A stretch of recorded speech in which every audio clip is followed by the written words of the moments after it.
speaking a little earlier. With us is Ariel Cohen. He's a senior fellow at the Atlantic Council in Washington, D.C., previously served in the Israel Defense Forces. Ariel, good to have you with us. So these were 2,500-pound bombs.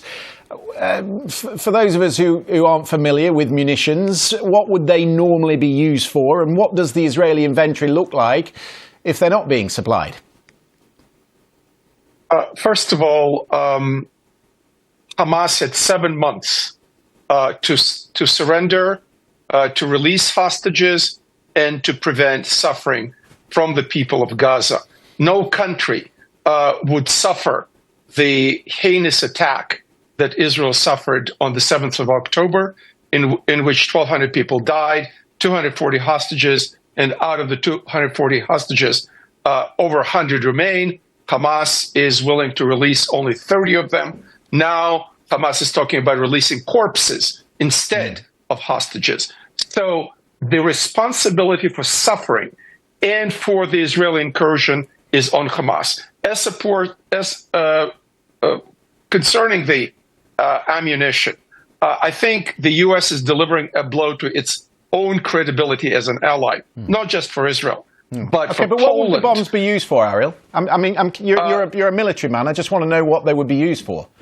Yeah, a military man is a stretch. I served something like 45 years ago. Okay. But the bombs will be used, if they're used, to destroy Hamas bunkers and strongholds and this unprecedented network of tunnels that were denied for the people of Gaza by Hamas. It must be in the thinking of the Secretary of Defense. The tunnels were denied as shelter for the people of Gaza by Hamas. I want to make it clear. Okay, all right. I understand your position vis-a-vis Hamas.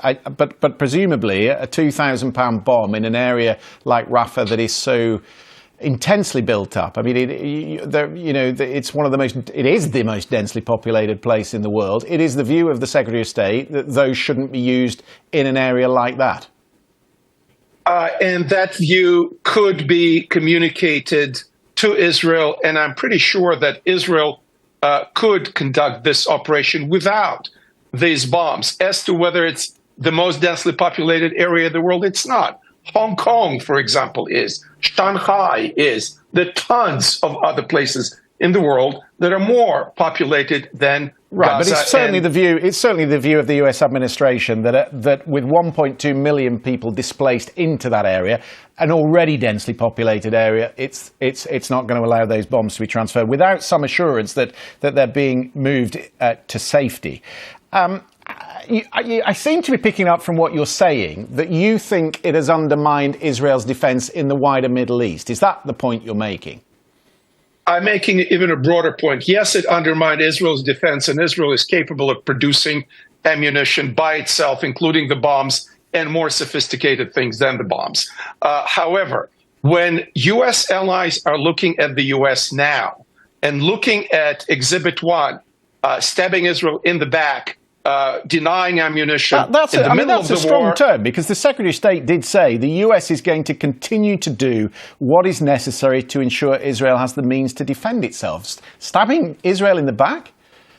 Stabbing Israel in the back while Israel is locked in a existential conflict with a terrorist jihadi organization. Yes, this is what's happening. And Japan, Korea, Taiwan, the Philippines, Poland, you name it, and also the UK should examine how reliable the US can be in a military conflict when push comes to shove. The point that some on the left of the Democratic Party make, and the one lesson that probably was learned from Iraq, and certainly we did plenty of reporting on it, is that you can't end a counterinsurgency, you can't put an end to a terror group, prescribed terror group, by killing more and more people. You depend ultimately on the support of the people. You have to win hearts and minds. And people question whether an operation like this in Rafah will help Israel end this. Well, I think this is a decision of the Israeli government. This is a decision that the U.S. that abandoned Kabul, took them 6 months to come up with funding for Ukraine, and now denying ammunition to Israel in the middle of the conflict.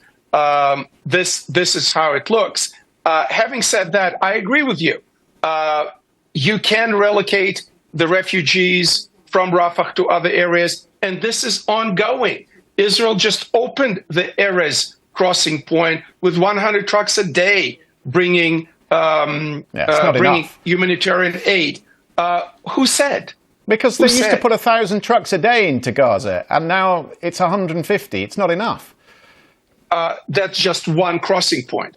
And the other thing is, when you have a terrorist organization that took its own population hostage and turned them into human shields, the easiest and fastest way to do it is to get rid of the leadership of that terrorist organization, deny them the military capability, and that's what is need to happen, and that's what's going to happen. Ariel, thank you very much for coming on the programme tonight. Good to talk. You're welcome. Around the world and across the UK, this is BBC News.